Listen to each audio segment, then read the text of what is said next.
Okay, I had enough of that. Soby, what's up? I was vibing with the elevator music. Super tough, bro. I'm not gonna even lie. Dude, I do feel like I am Matthew McConaughey traveling to the outer regions of space with that music, and I was kind of getting in the zone. I'm like, wait a second, let's start this thing. I like it. I'm not gonna lie, I like it. You were more than getting in the zone, dude. I could feel it, the energy. It was kind of chill though. It was like mesmerizing. Yeah, man. What's up? What's new with you this week? You weren't in NFT Paris. Where were you? In LA? No, bro. I'm at home working, bro. Yeah, I guess somebody's got to make the blockchain work. Yeah, dude. I was in the chain. In the chain. The files are in the computer. On chain is the new online, dude. So were you at NFT Paris? Yep, I was there. I really enjoyed it. It was way better than I thought it would be. There was a ton of people there. I think somebody told me there was 15,000 people there, and I'm like, you're smoking crack. There was maybe if there was 2,000 people there, it was a lot, but I thought it was healthy. They had one stage, which I thought was good, because I think sometimes these conferences break everybody out into multiple stages. Which kind of, I think, dilutes just like the audience in terms of like where they're going to go and who they want to listen to. So I thought it was good. I thought there were a lot of like legacy brands that were there. Like they had representatives from their Web3 teams, and people seemed to be way more knowledgeable than they were at the same time last year and definitely 2 years ago. So I thought the conversations were good. I thought the vibe was good. I didn't get as much spend on the on the conference floor, like for the exhibitions, as I would have wanted to. But Tom Sachs had a really cool thing that where you can go and you can get your passports and get your Mars rocks and turn them into the planets, and that was all super dope. It was a great experience, and it was like an experience, which I think is really cool. And I think I think we're starting to see the evolution of NFT projects turn. It's almost turning from, buy this JPEG and be part of this to like be part of this experience, and that in and of itself is part of it, right? Where it's like, what is the utility? And I do think it was a really cool thing. We recorded some of it. I think we posted some of it on a few days ago, but overall I thought the vibe was great. The parties were cool. There was a ton of people. I'd say the male to female ratio overall was really good, and props to the 90cc and Admit One communities, because at our meetup, apparently, from what I hear, is we had one of the best male to female ratios of all the things. So, what was it like? I guess you seeing pictures. What was your perception of it from the West Coast? I mean, to be honest, I didn't actually view that many pictures. I thought it was like I've been kind of just heads down, but I think from what I've heard, NFT Paris was good. I think what's interesting is the stuff you just mentioned about the people from legacy brands that you met seem to be more in tune. I wonder if there's a higher signal or higher fidelity conversations being had by people that are paying attention to the space right now. Compared to, I guess, a little bit ago. And the reason why I wonder that is because I could see that if you're paying attention right now, you're taking it like a lot more seriously, and there's less of this pressure, right, of like, we need to execute on Web3, like everyone's doing it, we need to do it right now. Oh my God, like MasterCard just bought, or Visa just bought a punk, like we need to do something. And so I do think that lack of attention will probably get a lot of these larger legacy companies to feel like they have some room and time to operate. But it looked good, man. I think I wish I went, to be honest, but I have a lot of stuff going on. But do you think there's something there with like the fact that these large events are kind of happening in these places now that have cultural significance, like in Paris versus New York? Like, do you notice a different vibe or different demographic shift in the people that come to these events, because you've been to a few all over the world? I think I agree with you. First off, that I think the quality of the conversations from the legacy companies are now much better because they feel like they have the time to learn, as opposed to, I think, when they first learned about NFTs, they were like, oh, how do we beat our competition to do this, right? And now it's like, how do we do this thoughtfully and enter into the space authentically and credibly? And I think because of that, they're just much more knowledgeable. So I think that that's really positive. I think that in terms of, I don't know, I don't really know how this goes. Let's see, what was the last NFT event that I really went to? It was, man, I can't even think. Because I feel like I tried to stop going to so many of them in the second. Would it be Miami? Do you think it would be Miami? That was Art Basel though, right? So that wasn't even an NFT event. So that's true.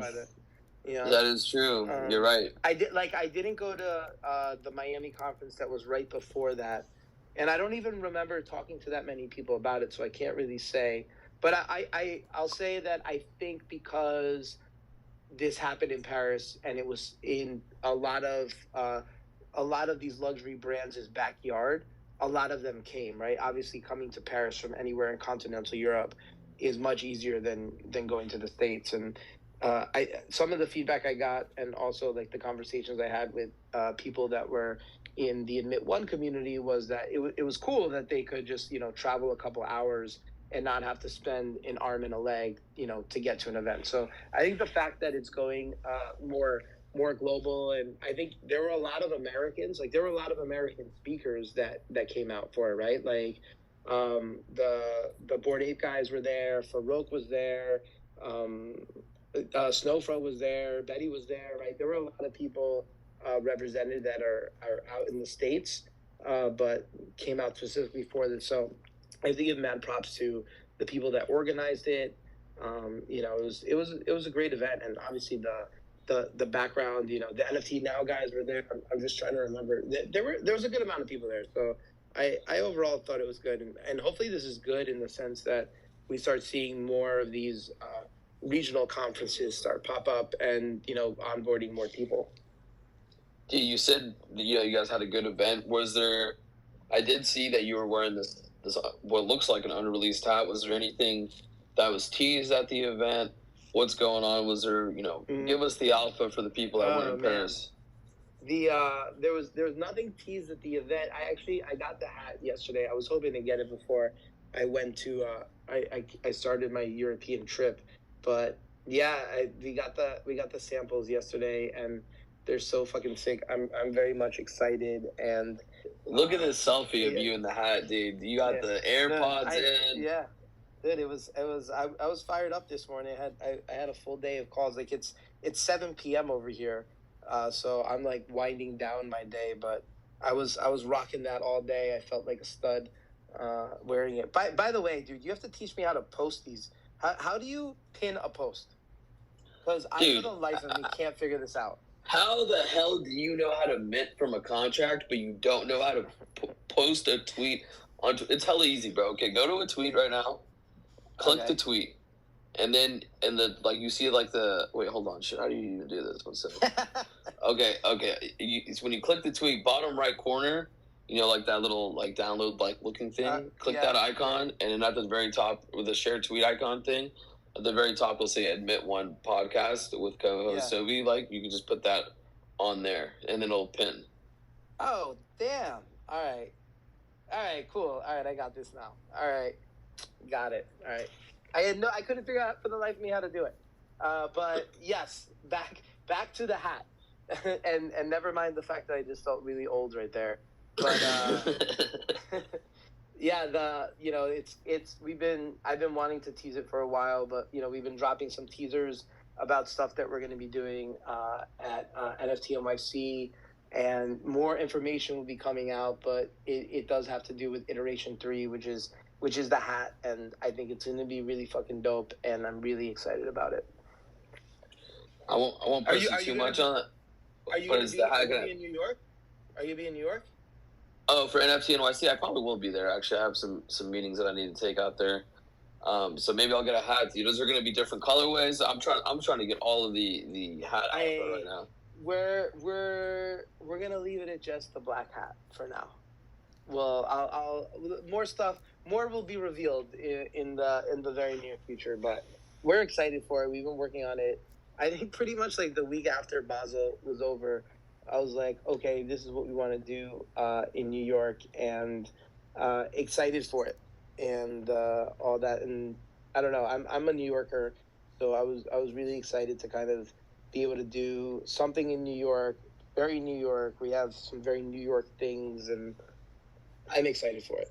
So we'll leave it at that. And I think over the next few weeks we'll probably be talking about it too as it comes closer, because we're about, what is it, 4 or 5 weeks away. I do expect to see you there, man. We need you back modeling. You know, I got a lot of comments on how good you look. A lot of girls were sliding into my DMs telling me, who's that good looking man? Who's that good looking brown bro? man? I'm trying to get more. I'm trying to get more of these shirts, bro. You gotta get me into the young. I'm trying to use the 90cc platform to kickstart my real modeling career. You know what I mean? That's like my whole thing. About. Dude, you've been in Vogue. You know, like I have been in Vogue. That's more than most models can say. It's like the Drake song. You know what I mean? Yeah, exactly. So what else? Oh, here's a question I have for you. What did you see that Degods video from their party? Yeah, I did see the video, and I think my take might be different than most people's. I think honestly, while it for sure 100% cringe, I'm not disagreeing on that aspect of it.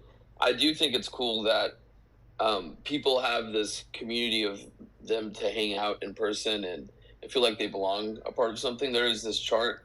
Just yesterday, I wish I had it on hand. I should start saving these things. But Harvard did this study on, do people feel lonely or not? And dude, it was surprising. Like, if you had to guess, let's just say like millennials or people under 26 or something, how many of them do you think would respond to a poll saying like whether or not they feel lonely? What percentage of people under the age of 30, I guess you could say, does your intuition tell you would feel lonely? I mean, I would guess I would guess about 50%, to be honest. It is about 50%. It's like the number I think was 74%. Wow, that's so crazy. That's so right? crazy. Yeah. I mean, listen, that's such an insane stat. Yeah, and so I think in the context of that, like, the people feel alone in the world, and obviously, you know, it's like that cliche quotes, dance like nobody's watching, but all those people look like they were having fun and letting loose and feeling like they belonged a part of something bigger than themselves. Obviously, you know, different people have different tastes in terms of what they like in a social setting, but I think functionally these things aren't that different. Of when I go, you know, when I've been to like 90cc events that you've hosted or other community events where people feel like, oh, I'm finding this cross section of people that like the same things as me and are a part of this community. And you know, you go to these events, it's always really cool to see those little interactions of where people are like, oh, you're this person online? Like, oh my God, you're so cool. Like, I'm this person online. Like, and you know, those people are meeting for the first time. I think those little interactions are quite beautiful, honestly. And I think it's cool that, you know, Degods and Penguins have created this community and space for, you know, young men to feel like they belong a part of something, and probably helps a lot with mental health. But it was pretty cringe.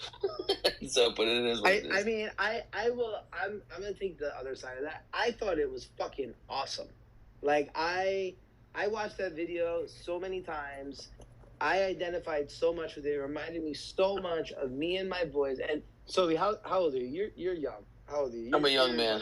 I'm 26. 26? I'm 26. Yeah. I'm about to turn 27 though. So I will tell you this: from me watching that video, I'm 40. All of my best friends that I used to go and do shit like that with are all married with kids. If we wanted to go back and redo something like that, we couldn't even do it. We couldn't even get like 4 of us together in the same city in order to do something like that. these memories that these guys made last weekend is gonna be with them for the rest of their lives. I'm so happy for them. I'm like, dude, they were, and also this was 2 minutes out of like an entire night of festivities. Like, that to me could have been a scene out of a Travis Scott concert. Like, I was at a Travis Scott concert a few months ago, and like on the floor in the mosh pits, like it's all dudes. So it's like there were still thousands of women in at the concert. They just weren't in the middle of a mosh pit, and rightfully so. I understand why they wouldn't be. So I loved it. I thought the energy was awesome. Big shout out to Frank and Luca and all the stuff that they're building there, because I think it's really cool. I think that energy is awesome, and I think they're gonna harness it and do some really cool stuff with it, I think. Good take, G. Good take. Let me ask you this though. So, do you think, as crypto evolves and these communities become different, do you think that we'll see more of these types of events? That, because I saw some people responding like, I'm not really trying to put anyone on blast, but someone was like, this isn't my type of, a lot of people were saying this, like, this isn't my type of crowd. Like, I just want to have a glass of wine and like talk about digital art, which I think is pretty enjoyable as well. But obviously this is like a younger crowd that has more of this lively energy to them.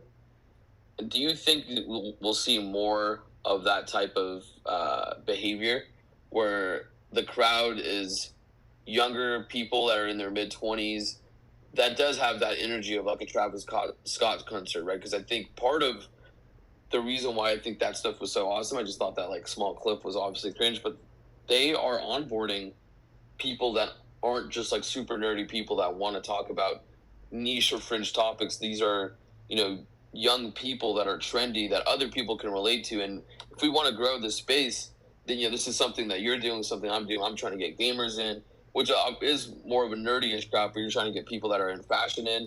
All of those people coming here, same effect that I think artists coming in here had. Some of the coolest people I know that I met through crypto are artists. I'm like, oh, wow, like it's awesome that we're friends, but we wouldn't be friends if it wasn't for crypto. You know what I mean? And so yeah, no. I sorry, go finish your comment. No, I just think that's like an interesting meta trend, and I'm curious to hear your take on it. Yeah, I think about that a lot as well, and I agree with you. I think that listen, as the space grows, you're just like different people like different things, right? Like they're even in the space now, there some people that want to party more. There's some, like to what you just said, some people want to sip wine and look at generative art. And that's fine. That's okay. That exists in the real world. So to me, it's I don't think you can say you want to onboard everybody, like, or the masses, or the mainstream, and not expect different cliques to form and different groups to form, because guess what? Not everybody likes the same things, right? And what would have what people maybe liked 5 years ago is not going to be what people like today. So I think things are going to evolve, and communities are going to be evolving, and I do think, like I said, that energy to me is there's something special there. I literally, if Degods was on Ethereum, I would have swept the floor. I'm sitting here trying to figure out how to bridge over to Sol so I can buy some Degods. But I do think Degods and Utes, for that matter. But I do think that the energy there's something really special there. I agree, dude. I think that was dope. Let me let's kind of reframe the conversation in the sense of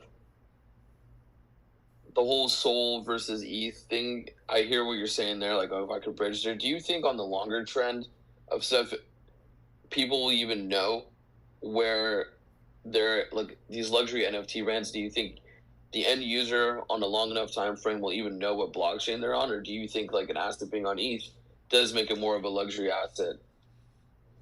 I think over the long run, it doesn't really matter. But I just think in the short run, like, I mean, I think, 10 years from now, 15 years from now, bridging over from, an EVM chain to a non-EVM chain is going to be pretty seamless. But right now, I might have hit you up, but I was hitting up a couple of people like, how do I buy this thing, right? Like, without having, because before I would send money to FTX and then I would bridge over to Sol, and now I don't know how to get that bridge over, right? So it's like, I think you need to solve those problems, and then that's when chains don't matter and people become chain agnostic. But I think for now, it does matter because how do you get money in and out of the system, right? That to me was my biggest use case when FTX went down. I was like, fuck, man, like I don't even know how I can bridge to other chains now, right?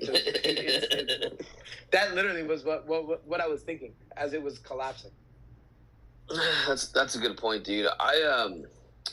This week, this is something that I've been looking forward to for a while. That happened this week was the parallel drop happened for the game, like the token launched. Ooh, and then tell me about that, because I know you've been big in that ecosystem. Yeah, I mean, Parallel's been around for a couple of years. I think they're number 19 all time on OpenSea volume. You were able to cash assets from the game to earn this non-transferable token called Prime. It's governed by this DAO-like structure called the Echelon Foundation, and they voted to make it transferable yesterday. I've been playing the alpha, which is actually pretty fun. If you're like a Magic the Gathering fan, I think you'll really enjoy this game. And so been having fun, just playing that with some friends.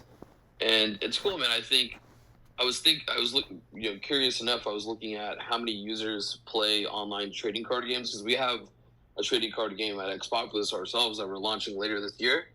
But it's 100 million people, dude, which I was like, oh, wow, that's huge. And so I'm not saying that, someone's going to come in and onboard 100 million people overnight, but let's say that you make a trading card game and trading card games are also a smaller part, I think, of the larger video game genres that people play. But let's say a game is able to capture 1% of 100 million people. That's a million people. That is 25 times larger than, I think, 40,000 or 50,000 daily active wallets trade NFTs. You would 25x the ecosystem. And so, something to remember about how early we are, how many little participants there are still in the ecosystem. It's similar to how you were talking about the bridging experience. All those are, I think, symptoms of being early. That's crazy. I didn't realize how many people played. Is that people playing trading card games online, or just like all trading card games, like online and offline?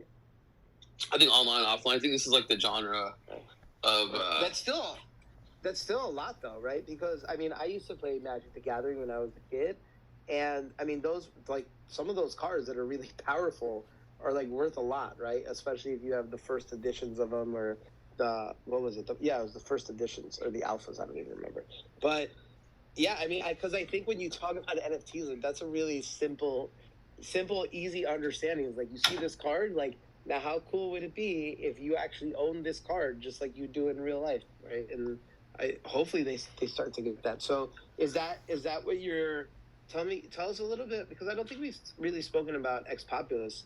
What are you working on over there? What are you building? Like, what should I get excited about? So later this year, we have some news that we're going to announce later this month. That's pretty big. I'm excited about, but I'm not going to necessarily share that here. But later this year, in a few months, we should be releasing our first game, Final Form, which is an on-chain auto battler that looks really good. It's all built in Unity. It's a downloadable client. We abstracted away a lot of the blockchain stuff. We're going to do something really innovative, I think, as far as earning mechanisms go, or distribution mechanisms go to players, that I'm excited to talk about later. But, my co-founders are absolute chads. One of them, made Clan Wars, which is one of the most successful social games of all time.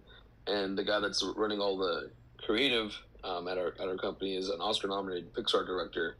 So we've been just heads down building something that, just to speak very candidly, I have thought about this before, is like, man, we aren't like making that much noise. And because you see all these other, just as to put my founder hat on for a second, you see a lot of people that are doing different things. And sometimes you think to yourself, like, oh, why am I not doing that? And for me, something that's interesting is like to have this meta-analysis on it. I was thinking about this, like, why is our playbook so much different than other NFT companies or projects or whatever? We're not like a PFP project, right? So it's not this huge thing about attention, right? It's not like engagement farming, all this stuff. We're building a product, a game that we hope people will love. And I think that's an interesting thing in crypto, where if you're pre-product, a lot of projects are pre-product, but they build this huge marketing flywheel kind of, and it fizzles away. I like the approach that we've taken of, not building like in stealth, but building just quietly and focused on it, instead of like announce like, oh, like we're doing all this stuff, like let me shout about our accolades all the time, and just hoping that the product speaks for itself. But it's allowed us to have a really, this community is small for now. I imagine it's going to grow a lot with some of the collabs and some of the stuff that we're working on. But I like that our community is something that people just are kind of focused on games. And that has been a really nice thing, because I think sometimes founders can be really stressed out in this space if people are looking at metrics like floor price, all this stuff. And it's a good point, I guess, to bring up, is a lot of these companies or NFT projects like don't really have revenue, right? Like what you're doing with 90cc, like they obviously, there's like a revenue model there. You're selling luxury goods that people love. We're selling video games or like transactions in the video game, microtransactions in the video game. But it's an interesting conversation to think about, like how are these larger NFT projects or PFPs, how are they going to monetize on the long run? I'm curious to see what those types of models are going to look like. But I'm personally really looking forward, to release what I think is going to be one of the most innovative and best looking and fun on-chain games. Because for us right now, I'm less interested in people that clone games that already exist. I think smart contracts and the blockchain enabled new types of genre-defining games, and that to me is something worthwhile to explore and to work towards. And so, looking forward to sharing that with people. Is there anything you can talk about with regards to that, the new types of genres? Because I think that's always interesting.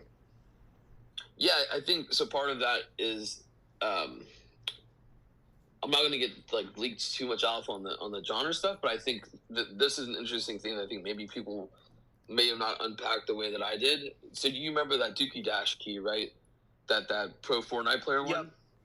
Yep. Yeah, so I'm sure most people are familiar, but just a quick reminder on it was, this pro Fortnite player came in, he got the number 1 Dookie Dash score, he got the key that's supposed to do something, we don't really know exactly what. And if you look at the bid history of it, the Pixel Vault DAO bid 650 ETH, I think, on it. And then, 9gag bid 999, and then it ultimately sold for 1,000. The behavior that I thought was really interesting was a game-focused DAO. Like Pixel Vault is a game company, and they have this, this larger DAO from all that governs the treasury that they have from these NFT sales that they've done. I thought it was really interesting that DAO went ahead and bid on an asset for another game. So time and time again, something that people bring up is, the average player isn't going to, spend 6 figures or 7 figures on game assets. And I tend to agree with that, but I thought that whole interaction was interesting because it shows that, well, because crypto and blockchain is internationally financially scalable, right, and it has the infrastructure for these economic rails and allows people to coordinate, maybe, just maybe, like a lot of these more expensive in-game assets won't be owned by players, but rather it will be different DAOs or different groups of players coming together, pooling money, and then buying up these assets that could have some type of revenue generation or some type of plus EV payout.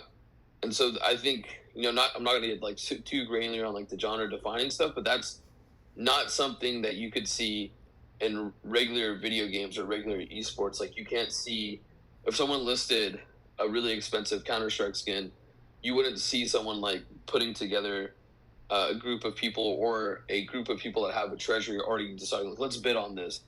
And whether or not that is like the overall behavior that wins out, I think that's just something unique that's enabled by crypto, and I'm looking forward to seeing more of that type of stuff. That's interesting. I didn't know. I didn't realize that Pixel Vault DAO bid on it. I think that's really interesting. I didn't even. Because I think we've seen it on the on like the digital art side, right? Where a lot of DAOs have been forming, right? Where people are like, oh, I really like this project. I can't afford it. I'm actually, I don't even know, has a check style formed yet? I'm waiting for a check style to form. If it hasn't yet, I'm surprised. But I think we've seen that on the digital art side. The You're right. Like maybe the next frontier we're going to start to see it happen on the gaming side, and what kind of unlocks happen there when you can actually see the assets, right? Trade. Before, those assets might have traded, but it was all like off market, so you couldn't really know what the going rate for the number one Dookie Dash prize would be. I think the other crazy thing, so over the last few years, memorabilia and collectibles have obviously grown to be a huge asset class. It feels like every few months, or there was a period where every few months there was this new big piece of sports memorabilia being sold for like record-breaking stuff, or a new piece of not a new piece, a new trading card, or an older trading card that just breaks like a record. Pokemon cards, all this stuff. What I think is interesting is I think a lot of people don't know is esports doesn't really make that much money. It doesn't monetize all that well. So that's I'm not like the biggest like most obsessed person with esports, but what I think is interesting in terms of new behaviors or new types of products that crypto unlocks is the ability of, let's say, the first Counter-Strike Go tournament that ever happened. Like they usually, for people who aren't familiar with esports, like some of the bigger games are League of Legends, Dota, Counter-Strike, Valorant, and they'll have these larger tournaments like Worlds or something. That's this big grand tournament, and like leading up to it, you'll have all these like little series of tournaments that you're getting points from, and then based on your points throughout the season is what your ranking is going into that larger tournament that has this bigger prize cup that everyone wins, that everyone's competing for. So in that context, I think it's really interesting to think about what if I could literally buy, your point to like provenance in that chain of ownership for assets. What if I could literally buy the Counter-Strike skin for a knife, or like that was the winning play? Like maybe in Counter-Strike there's a knife that you can use as a melee weapon. It takes like two swipes to kill someone, and maybe there was this iconic play where that knife by this like pro player was what won this world championship. I believe that knife would trade at a premium to like a knife that wasn't owned by that same type of person. That makes sense. So like the ability of basically being able to buy Michael Jordan's game worn jersey, except you're buying like an esports player's game worn digital asset.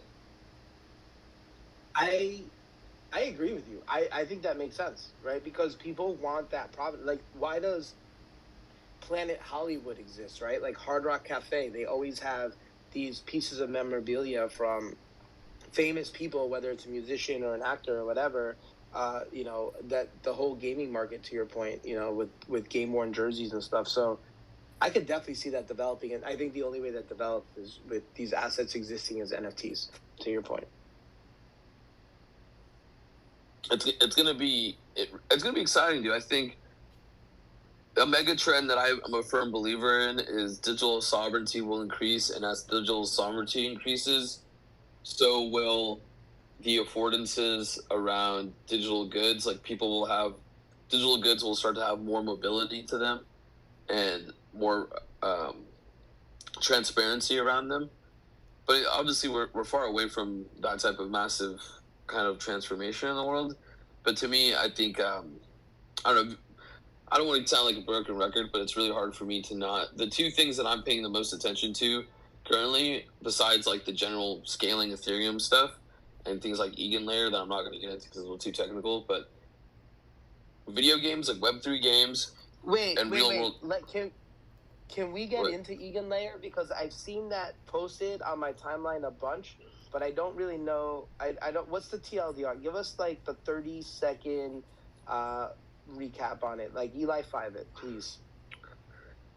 Eli 5, explain like I'm 5. Dude, honestly, the shit, from my understanding, it's a restaking primitive that allows you.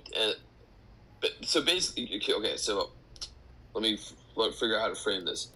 Every L1 has different security guarantees.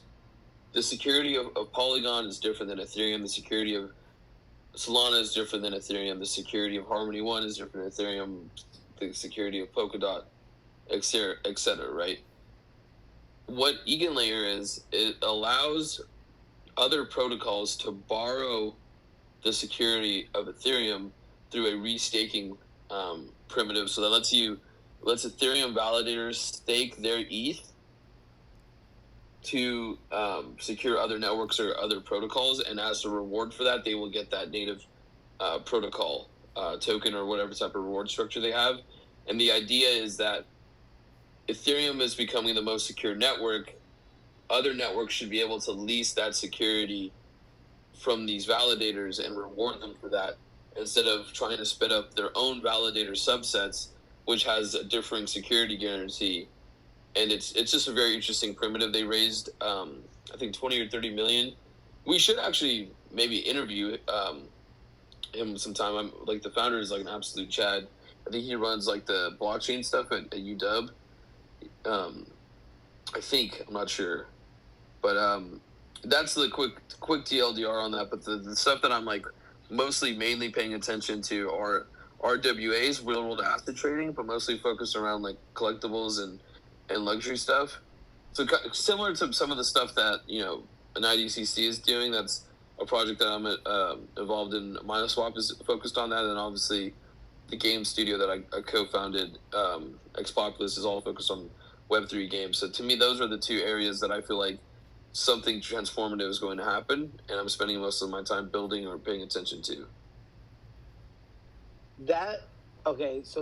So Eigenlayer is, it's not even a what's it called, a cross-chain swap, right? It's not a bridge.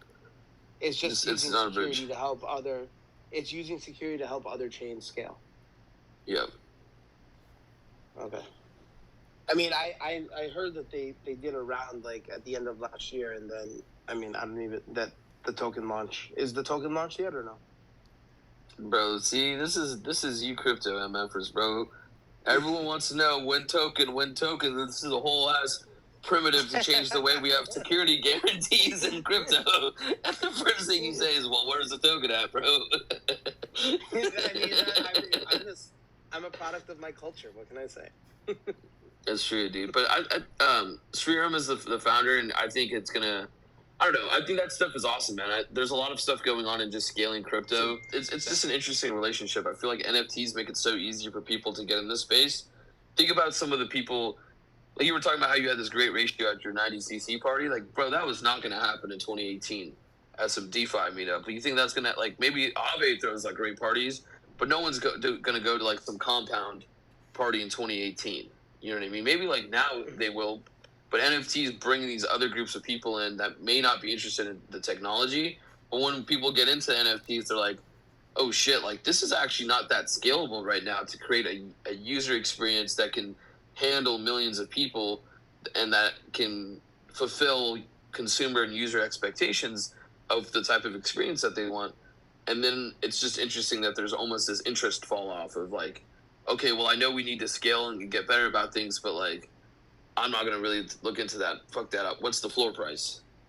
All right. Well, okay. So then to your point about how do we scale, Samo just tweeted something. He just responded to this post. And by the way, if anybody has any questions, feel free to respond to this post that's pinned to the top, and I'll go through them. But he asked if you guys know anything. Oh yeah, EIP 4337. Yes, sir, bro. Account abstraction, bro. Dude, tell me. I don't know anything about it. I'm too busy trying to onboard, the LVMHs and the Keyrings of the world into the space that I don't know anything about this. So please teach me. Oh damn, dude! I can't believe this. I knew this vote was happening, but it's live now. So EIP 4337 is about account abstraction. Account abstraction is view your wallet address. I hate that we use the word wallet address. I wish people would just refer it to as your account or your Web3 account, or in websites when you click, there's it says connect your wallet. I wish we could replace all of that with sign in with Web3 or sign in with Ethereum. right? But that's your wallet is your account. So when you hear the term account abstraction, you're like, what accounts are they abstracting? Well, they're abstracting the wallet experience for users to make it less complicated. So what it enables is, so most people have a wallet called, I think it's an EOA wallet, external something account. I forget what the O stands for right now, to be honest. It's kind of embarrassing, but that's what most wallets are. Account abstraction allows you to have something that resembles more like a smart contract wallet, where your wallet or your account is smart, or it's like a series of contracts that enable different logic for it to do.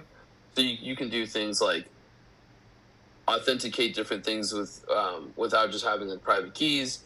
You can do things like gasless transactions.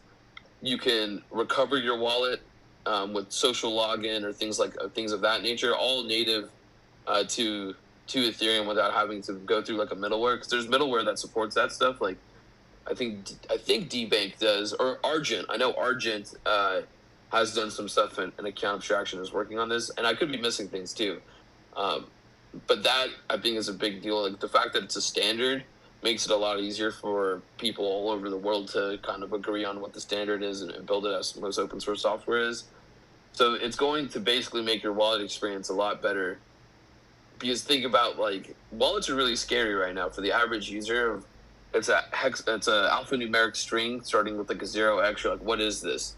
That's why even ENS is so nice, right? Like having that gmoney.90cc.eth, that stuff makes it so you can actually take this big string of letters and numbers that's scary and go, oh, that's like my username. And that makes it a lot easier for users to understand. So account abstraction, I think, is going to be huge as we make more consumer focusing products. Like people always talk about compare crypto to the internet, and I do think that being on chain is the new online. Like I'm a big on chain maxi lately, and maybe that's something I change my mind on later on. But I think right now I feel strongly about that. Like on chain is the new online, and when we are online, most of the things that we love to do online aren't financial in nature, right? Like I love watching content, consuming content. You know what I mean? Dude, most of the things we do in life aren't financial in nature. You know what I mean? Like, and I say this as somebody that was a trader in my previous life, right? Where, you know, the reason why I remember in DeFi summer, everybody would be like, oh yeah, like this, it's the future of finance for sure, right? But that's not what's going to onboard like millions and billions of people, right? It's like stuff like these consumer-facing products, whether it be NFTs or art or whatever have you. That's what onboards this stuff. But I agree with you. It's like most of our interactions in life aren't centered around like money, right? Outside of work, right? Which even then, it's not necessarily. It's like it's a money transaction every second of it. But I agree with you. It's like most of these things will be like outside of this realm of money. Oh, for sure, man. And I think, even though you guys do like luxury stuff, like obviously people are here to make money, but it's about, you're not selling a product, you're selling an experience and a brand and all that stuff, right? And I think that is something I'm like, this account abstraction, IEIP is just one step towards building that infrastructure where people can have an on-chain experience. Once we have this infrastructure in place, people can have an on-chain experience that mimics their online experience, except it provides them with more digital sovereignty and agency over their decisions and what they do with the assets that they buy, and like permanence and all these different new types of behaviors that are unlocked by crypto. But we are slowly building towards that user experience where on-chain is a better or equivalent experience to the current online experience. So this stuff is I mean, it's live now, so people can start building on it now. I guess I didn't know this. When I know this has been talked about for a few months now. I didn't know it went live today, but it's a standard. That means it can be used on any EVM chain. Mm-hmm. Excited to see layer 2's all this stuff talk, but I know from there is this new other form that is enabled with account abstraction where I think you're able to unlock recurring payments with account abstraction. So like I could subscribe to a service using my crypto account or my Ethereum account, $15 a month, and I can authenticate it to take $15 a month out from that wallet. I believe there's this whole Starkware. Starkware is a zero knowledge scaling solution. I think they're exploring something like recurring payments on chain, and that it's funny because recurring payments is such a staple of online commerce. I have all kinds of online subscription recurring payments. Anyone that has a streaming service, that's a recurring payment that they're used to, right?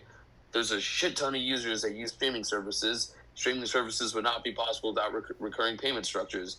And it's just funny that 9 years, or not 9 years, but it's 9 years later after Ethereum has been created, we're now figuring out hey, how do we have recurring payments on chain, right? And those are the types of infrastructure we need. Right, and to that point is I sit here and I think, what does that unlock right out of the gate, right? If you had recurring payment revenues, and I know because it's a big, I think, SaaS business or a big Web 2 business. I forgot what it's called. I think Shamath was talking about it on the All In podcast last week. But it exists in the Web 2 world, and there's no way, we just need the infrastructure for it to exist in the Web 3 world, right?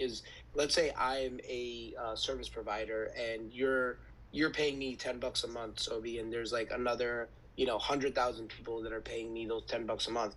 I can then take a portion of those revenues and take out a loan against it, right? And because you want to talk about composable finance and all the things, the locks that start to become available is right now. I think it's in retail, it's called factoring. I don't know what it's called in SaaS businesses and whatever, but a lot of times tech startups will have to sell equity in order to fund growth because they need to spend that on building the business, right? But what happens if all of a sudden, instead of selling equity to fund growth, you can just take those cash flow payments from, whatever it is from the future, and you discount that back to its current value, and you can take a loan against that, and then somebody else is the lender, has that cash payment secured in order to give you that loan, right? And so and that's just the first level of what this unlocks. And I think when you start thinking about more and more of what this unlocks and greater downstream effects, things really, I think this is why we're all here, right? Is because we see the possibility of this and the unlocks that it opens for everybody, and it makes it a much more even playing field, and what that means long term. Dude, that's a really, really good point, actually. I didn't even consider that. And what's awesome about that, 2G, is so my co-founder is also our CEO. This dude's fucking Chad. He's the type of startup founder that he's had multiple successful exits, and he's bootstrapped them, right? So bootstrapping, for people who aren't familiar, is you're just spending your own money to build a business. A lot of people get access to venture funding nowadays, but if you're in the startup scene, the types of people that bootstrap their own businesses and get them to successful exits are just built different, and not everyone has access to venture capital. That to me is actually a really important primitive that you brought up. G is what if I am some e-commerce store, digital asset store? What if Jack Butcher could? Obviously we shouldn't financialize artists. I'm not advocating for that. But what if Jack Butcher or someone that comes in I think we'll see more things like checks where people will have these small amounts of I'm just paying $8 for this, and it ends up being maybe not worth more, but it's traded a lot, right? And there's some revenue stream that's going on there. I think when you think about maybe artist is a bad example, but let's say I'm some online store or even a creator in a video game that's selling these mods for crypto, and I'm getting these okay, I have these recurring payments of $1 million every single month. I built my business bootstrapped. Well, then you can take those $1 million of guaranteed revenues month over month, discount them like you said, and get a loan against it to fund your growth. That's not something that's easily accessible, and I think actually does solve a problem for entrepreneurs that are creating value. Yeah, and that's just low-hanging fruit, right? And then, people much smarter than me will figure out what to do with that on the next level, right? It's what then, there'll be people that are repackaging, right? They'll be taking out, right? You could be kind of like a wholesaler. I don't even know the correct term, but you're basically taking a bunch of these, repackaging them, putting them into something that an investor yield, right? And it's literally bringing the financialization of all of this stuff that happens in the real world, but giving people access to it that might not otherwise have access to it. To your point, because to me, that the first time I used Aave, like the first time I took out a loan on Aave, that was like, holy fucking shit.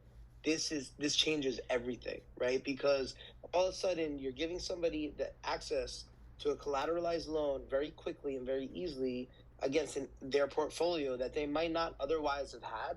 And that really changes everything. So it gets me, stuff like this makes me just so bullish of like why we're here, right? And then, reading about this, and I'm going to read about it more after we're done here, but it's like one of the things I think we've all been saying for the last few years is it's still early because, we're in the internet in like 1997, but all of a sudden if we start getting those tools to get us to the internet in like 2010, obviously look at internet usage in 2000 compared to 10 years later, and even in 2010 compared to today, everything has just gotten significantly easier for end consumers, and that just to me means like we're just waiting for that explosion in growth at some point. That at some point it comes. We just don't know what form it comes, right? We do a little disruption, dude. You know what I mean? Exactly. Well, I know we're coming up on the hour here. Was there something else you wanted to chat about? I'm trying to think. Everything moves so quickly in this space. I don't even know. I don't even remember what happened a week ago, to be perfectly honest. I mean, yeah, things do move super quick. I do want to shout out my boy Zaid. I see him in the audience. He's got not an open edition, but he's selling like 30 edition. So you guys were both in Paris together, bro. Imagine not having a pair of Zaid sneakers, and you say you're a fashion icon. G, could not be me, bro. Dude, fashion icon, bro. Fashion icon, dude. Those are your words, not mine. Going around acting like I'm calling myself a fashion. I'm doing it for you, bro. I'm out here hype man shit, dude. Yeah, Zaid. Is Zaid still here? Let's get him up here to chat about this before we drop. Get his little shy ass up here, bro. I'm inviting his ass to speak. I can't find him. I already invited him to speak, dude. Don't even worry. You're so bad at spaces, dude. Dude, I try to stay away from spaces so hard. I haven't been a huge fan. You need a young Zoomer, dude. Like, I got a thread guide with a young Zoomer. He helped me figure my shit out because I'm kind of a boomer, too. So he was like, he laced me up on game. I'm going to lace you up. But Zaid, welcome to the space, my brother. How you doing? Yo, what up? Thank you for the love. I might get rugged because I'm in a bad area right now, but appreciate the love. Yeah, man, Paris was cool, and shout out to you, Soby, for showing mad love. Bro, talk about this piece that we got, Zero and Friends. I pinned it to the top. Where can people get? I mean, I don't even know if I'm on the whitelist, bro. This shit is hard to get. You know what I mean? But talk to us about the piece, where people can expect it. How you're doing something kind of cool too with this raffle that I think it would be interesting for people to hear about. So I'm doing it through Babylon. It's a new platform that was founded by P0 and Otherworld, and basically, it's where artists will mint an edition, right? And anybody that mints the edition is entered for this raffle to win a 1/1 that drops at the same time. That's basically the gist of it. And you are on the whitelist, my brother. Oh shit, we up, bro. So you can get a 1/1 potential from raffling. So explain the Babylon structure. It's basically an addition thing, and one lucky person gets a 1/1. Is this what the 1/1 looks like? No, this is the addition, and then I'm literally working on the 1/1 right now still. I'm gonna post it later. But yeah, man, you just go in there.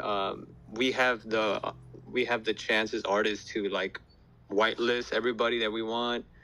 We can set a window time where like my drop is gonna be at 1:11 p.m. Saturday, So I'm gonna give everybody on the whitelist 10 minutes to mint, and whoever doesn't, their spot just automatically becomes available for the public after the 10 minutes.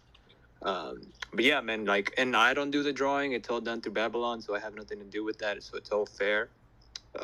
And yeah, you can win one of my 101s for 0.3 if you mint this. Wow, dude. Nice. That's really cool. I love it. I think that's cool. I like how I think there's a lot of creator tools that are now coming out that are empowering artists, because I feel like that was one of the things that the exchanges, that the marketplaces use to their advantage, is, being like, oh, we can just change fees, or we can just do whatever we want in terms of drop mechanics and what have you, because the artists obviously are artists and weren't technical to do their own dev work. Only certain of them, I think, could do it, that could afford it. But I really like these platforms. I think these are interesting new drop mechanics that are, it's really like showcasing the technology, kind of to exactly what we just spoke about for the last 20 minutes, of all this stuff starts to empower people, right? And be creative in different ways, which is one of the reasons why I think we're all here. And I know I've said that a couple times today, but to me, it just, all this type of stuff, it makes me so bullish on the space. And I know we're in the depths of a bear market, but I think, like, long term, when we look at this entire space 5-10 years from now, we're all gonna be sitting there being like, hey, remember when, like, you actually had to, like, sign in with your wallet and remember your seed phrase and whatever have you, right? Like, it's gonna be like, people will be like, wow, I can't believe that the internet was like that at one point. Dude, I'm waiting for the day where I don't have to send Zaid my wallet for him to whitelist me, in the sense of, like, just thinking about it from the artist perspective. Bro, you're so bad at that. I'm trying to give you. I know. Listen, I'm not saying it's anything on me. That's not the point of what I'm trying to say, my brother. What I'm trying to say is that it should be much easier for artists to have, like, almost like a loyalty program or type shit. Like, you know what I mean? It's just still annoying that you have to manage wallet lists. Like, you literally have to text me, like, oh, what's your wallet? Like, what's your wallet, bro? And I have to, like, send it to you. And then now you got to manage this whole, like, list of people, which I guess obviously, like, logistics in real life are still kind of hard. But it's going to be interesting to see how account abstraction, all this stuff changes. Because what if I could just send you, like, my email type shit? Like, obviously ENS works too. But I think it just shows that, just for the fact that even now, for as like an artist to create ways for your community to engage with you, it's still, like, a lot of lift, in the sense of I have to collect addresses and do all this stuff. Yeah, bro, that's honestly the most stressful part about all this has been collecting addresses. And I'm kind of paranoid that I missed somebody that I purposely gave a whitelist to. So, I'm putting them all on my notes right now, and then we're gonna be able to copy paste that into this section when the minting happens. So you're hedging right now. When I go to mint, I'm gonna be like, oh damn, I'm not on the whitelist. You're like, bro, remember on the space? I was like, shit, I might have missed someone on accident. Yo, gmoney, just for context, man. I sent this guy a piece of art, and he held it in the package for like 6 months without opening, bro, and it was a gift. Bro, it's in my office. It's the first thing I see every day when I get to work. You know what I mean? And I kept it dead stock, dude. So then that, Soby, don't be surprised if I end up on the whitelist and you're not. That's all. Hey, man. Bro, hey, man. Send me a DM, gmoney. I got you, brother. You do gotta collect more Zaid. One thing that I'm really looking forward to is I think what you've done with 90cc is pretty cool with, like, the Snowfro thing. But I think on the long run, it could be cool to see you guys collabing with more and more artists. And it's just really awesome to see the journey some people have. Like, yesterday we were on Spaces and we were streaming it. And I was like, damn, like, I literally have a pair of Nikes that Zaid designed in my closet. Like, that's...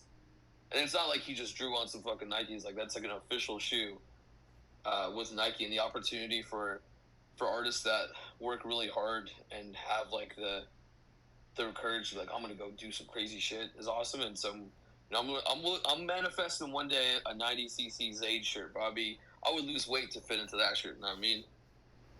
Boom, you and me both. All right, I mean, maybe we can start those combos. It's funny, so because, like, I'm always talking to a lot of different artists where I'm like, oh, like let's work on something, right? And it's like let's figure out what it is and at least like start that convo, because like I feel like a lot of times too is you don't want to force it, right? And it's like you're gonna know it when you know it. You're gonna be like, oh, this is really organic and it's really authentic, and that's when it makes the most sense. Because I'm sure every creative I think has had this where people are like, oh well, let's do this and this, and like, yeah, but that's not really my vibe. Like, why don't we work on something that is more both of our vibes? So I think I'm always down to have these convos. I think we always make magic happen. Bro, I'm not even gonna bother you about it. Just whenever you have time. Whenever you have time, bro, just check out my pinned tweet and just kind of pay attention to my account like the next couple of days, and you can hit me up. No pressure, no nothing. All right, awesome for sure. The I guess on that note, we'll wrap this up because we're over the hour a little bit. But dude, Zaid, thank you for coming on stage. So a pleasure as always. I feel like you dropped some really good knowledge. You're like the DeFi knowledge guy, like just understanding the technicals, which I always appreciate, which is why we get along so well. I mean, dude, I'd rather be fucking rich than smart, bro. Fucking should have took profit, bro. God damn it. But it is what it is. It's a good space. All right. And thanks for tuning in, everybody. Next week, same time, same place.